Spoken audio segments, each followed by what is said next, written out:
soyons honnêtes, entre les nounous, la garderie, les activités, être parent aux États-Unis est extrêmement cher.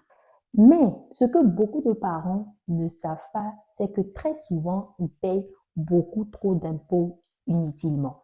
Aujourd'hui, je vais vous montrer comment utiliser le Dependent Care FSA pour réduire vos dépenses ou vos impôts légalement et récupérer une grande partie de votre argent. Et reste jusqu'à la fin parce que je vais vous expliquer l'erreur que 90% de parents font entre le FSA et le crédit d'impôt.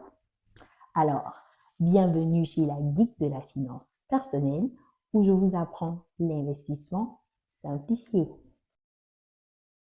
Chaque année, des millions de parents payent entre 10 000 et 15 000 dollars en frais de garderie l'année. Mais ils utilisent de l'argent après impôt. Donc, en réalité, ils ne payent pas vraiment seulement que 10 000 dollars. Ils payent plus, comme environ 13 000 ou plus l'année. Parce que quand vous utilisez l'argent après impôt, c'est l'argent qui a déjà été taxé en fait. Donc, la valeur du dollar n'est plus la même si on peut dire comme ça.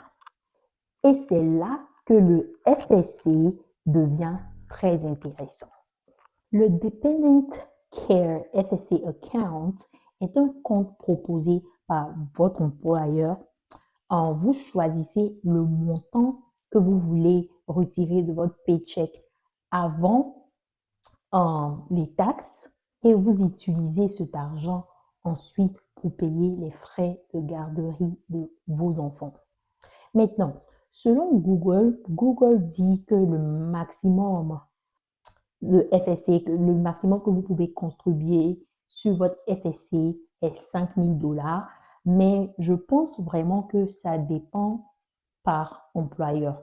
Par exemple, moi, dans ma compagnie, je peux contribuer jusqu'à 7 000 dollars l'année. Donc, je vous propose ou je vous advise d'appeler votre HR department si ce compte vous intéresse pour pouvoir avoir plus d'informations sur les limites parce que ce que Google dit n'est toujours pas correct.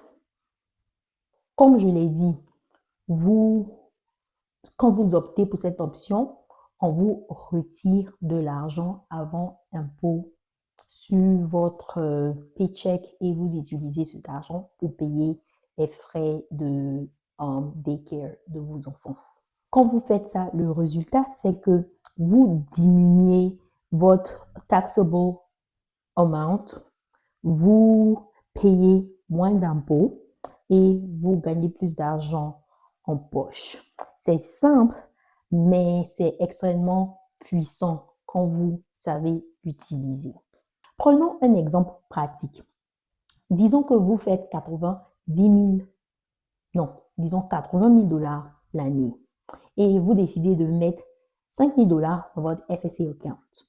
Donc, votre revenu taxable devient 75 000 dollars l'année.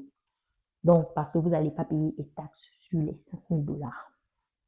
Donc, disons que vous êtes dans une tranche d'environ, et quand je dis tranche, je veux dire votre tax bracket est de 25%. Donc, vous allez économiser 1250 dollars en taxes. Donc, c'est 1250 que vous payez extra en taxes avant que vous allez arrêter de payer avec le FSA account. Sans rien changer à votre vie, juste en utilisant une meilleure stratégie fiscale, vous avez plus d'argent en poche. C'est littéralement de l'argent que vous récupérez. J'ai pas envie de dire gratuitement parce que c'est de l'argent que vous avez travaillé pour avoir. Donc, qui peut bénéficier du FSA account? Donc, c'est généralement les personnes qui ont des enfants de moins de 13 ans et des personnes qui travaillent full-time.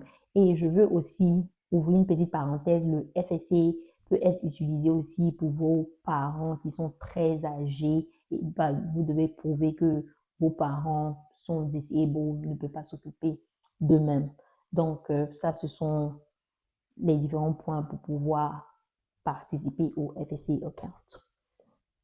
Mais c'est très important aussi de préciser que les dépenses doivent te permettre de pouvoir travailler en fait.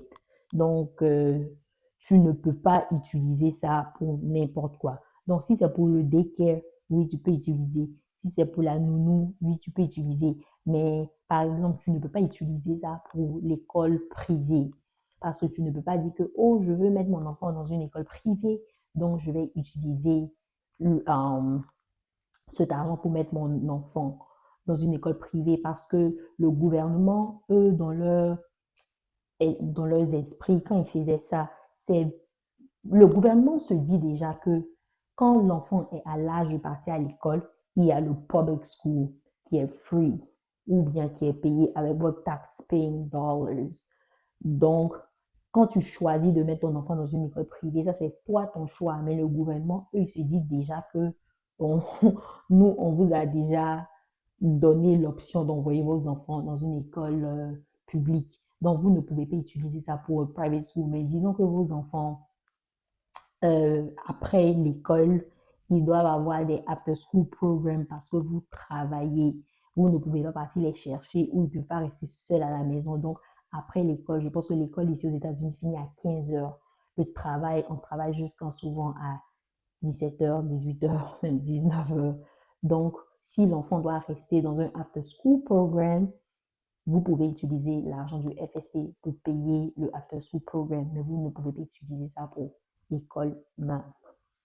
Bon, comme vous le savez tous, l'État américain, à chaque fois qu'ils veulent nous donner quelque chose, ils mettent toujours des petits topos, des petits loopholes. Donc, il y a des petits trucs à éviter avec le FSA account.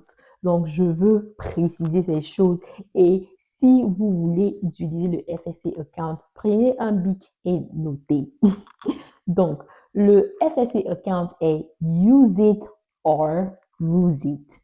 Donc, si vous n'utilisez pas l'argent pendant une période de temps, et je pense aussi 1 an, vous perdez votre argent. Le deuxième point, mauvaise estimation. Vous devez bien calculer vos dépenses en avance. Donc, le premier et le deuxième point, pour moi, ça va ensemble. Vous devez bien calculer combien est-ce que vous payez en frais de daycare ou activity par année et vous devez vous rassurer que si le montant est moins de 5 000 $, c'est seulement le montant là que vous décidez de prendre. Parce que si vous décidez de prendre plus que ça, vous serez dans du pétrin parce que vous allez perdre de l'argent que vous avez travaillé pour. Donc, je vous donne un exemple. Disons que peut-être votre enfant fait un after-school program et sur l'année, vous payez seulement 4 000 $. Et le maximum, bon, selon Google, mais vous devez appeler votre HR pour savoir, mais le maximum 5 000 $ et vous décidez de prendre 5 000 $ de votre paycheck pour mettre dans le FSA account. Si vous faites ça, donc les 4 000 $ vont payer l'activité de l'enfant. Il va rester 1 000 $ dans le compte. Et vous n'allez pas pouvoir, si cet argent-là est passe the deadline qu'ils vous ont donné pour utiliser, vous allez perdre cet argent. Donc, il est très important que vous faites vos calculs avant de sign up pour a certain amount. Et en dernière position, le double advantage est interdit. Donc, si vous utilisez les dépenses que vous utilisez avec le FSA account, vous ne pouvez pas utiliser ça avec le Child Dependency Care Credit. Et ici aussi, je veux bien expliquer parce que beaucoup de personnes sont confus. Vous savez, quand vous file for your taxes, when you file for your taxes, quand vous avez des enfants, il y a le child dependency credit qu'on vous donne. L'année passée, je pense que c'était $2,000. Cette année, c'est $2,200. Donc, c'est pas de ça qu'il s'agit. Ça, vous allez avoir ça no matter what. Donc, ne vous inquiétez pas parce que les gens confondent ça. Les $2,000 que l'État vous donne pour vos enfants ou les 2,200 que l'État vous donne pour vos enfants ne va pas changer. Mais quand vous faites vos taxes, arrivé un moment, on vous demande est-ce que vous payez pour des care, est-ce que vous payez pour des activités. Généralement, on vous demande combien est-ce que vous payez pour pouvoir, et là, on vous donne un credit aussi. Donc, c'est de ça que le FSC, l'argent que vous prenez dans le FSC, vous ne pouvez pas utiliser pour ça. Donc, si vous prenez le FSC pour payer les dépenses de l'enfant pour le daycare, vous ne pouvez pas double use it. Mais il faut être très intelligent parce que moi, par exemple, avant, quand je ne connaissais pas le FSC, que j'utilisais ce système où je mettais, OK, chaque année, voilà ce que je paye pour mon enfant. Généralement, on me donnait un tax credit de $600. Mais depuis que je connais le FSC, que j'ai commencé à utiliser le FSC me fait save $2,000 en taxes. Donc, entre $2,000 et $600, bien sûr que les $2,000 vont mieux avec moi. Maintenant, je viens de vous dire que moi, maintenant, je save $2,000 sur mes taxes. Donc là, probablement, vous êtes excité. Vous vous dites que, oh, le FSC est le meilleur. Je veux changer. Je veux maintenant avoir le FSC account. Mais c'est là que ça devient stratégique. Beaucoup de parents pensent que le FSC est toujours la meilleure option pour leur famille, mais ce n'est pas toujours le cas. Donc, en général, si tu gagnes bien ta vie, si tu es dans un higher tax bracket, c'est mieux d'utiliser le FSA account. Ça devient plus avantageux pour toi et ta famille. Mais si tes revenus sont faibles, c'est mieux de prendre crédit d'impôt parce que le crédit d'impôt dépend de ton salaire, de combien tu gagnes. Donc, pour quelqu'un qui gagne plus d'argent, on se dit que, OK, cette personne gagne plus d'argent, donc cette personne peut afford pour les after-school care et tout. Mais pour quelqu'un qui gagne moins, on se dit que cette personne a besoin de plus d'aide, donc l'État te donne plus d'argent. La vraie question ici, c'est quelle stratégie te fait économiser plus d'argent? Qu'est-ce que moi, je recommande? Moi, sincèrement, je recommande d'abord de take a step back et de voir d'abord combien est-ce que vous dépensez en garderie l'année ou bien en activité pour les enfants. Comparer le FSC au crédit d'impôt et très important de parler à un tax advisor, la personne qui vous fait vos taxes. La personne connaît plus votre situation. Donc, demandez à la personne, ah, j'ai appris, je peux set money aside et mettre dans mon FSA account. Est-ce que ça serait avantageux pour moi, oui ou non? Je pense que c'est très important de parler à quelqu'un qui s'y connaît. La différence entre le FSA account et le crédit d'impôt peut être des milliers et milliers de dollars. Bon, pas trop milliers de dollars parce que peut-être la différence est like 1 000, 2 000, si vous êtes lucky, 3 000 $. Mais ça, c'est toujours de l'argent. C'est de l'argent que vous pouvez investir en bourse. Pourquoi pas? Être parent coûte cher. mais tu dois être intelligent fiscalement. Le dependent care est un outil que trop de personnes ignorent, mais qui peut vraiment faire la différence.